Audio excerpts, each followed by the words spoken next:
ಚಿತ್ತಾಪುರದಲ್ಲಿ RSS ಪಥಸಂಚಲನ ಜಟಾಪಟಿ. ಇಂದಿನ ಮೆರವಣಿಗೆಗೆ ಹೈಕೋರ್ಟ್ ಬ್ರೇಕ್. ನವೆಂಬರ್ 2ಕ್ಕೆ ಬೈಟೇಕ್ಗೆ ಅನುಮತಿ.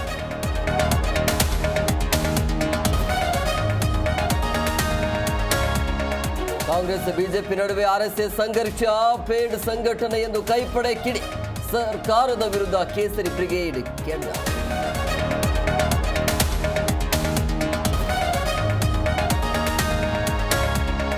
ಜನರ ಸಮಸ್ಯೆ ಆಲಿಸಲು ರಸ್ತೆಗಿಳಿದ ಡಿಕೆಶಿ. ಕೋರಮಂಗಲದಲ್ಲಿ ಡಿಸಿಎಂ ಬೆಂಗಳೂರು ನಡಿ.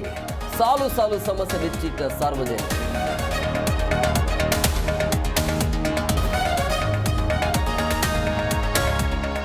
ಬೆಂಗಳೂರು ಮಾನಹರಾಜು ಹಾಕಿದ ಗುಂಡಿ ರಸ್ತೆ. ಗುಂಡಿ ಮುಚ್ಚೋದೇ ಅಜೆಂಡಾ ಎಂದ ಡಿಕೆ. ಅಜೆಂಡಾ ಹೇಳಿಕೆಗೆ ಕಿರಣ್ ಮಜುಮ್ದಾರ್ ಕೌಂಟರ್.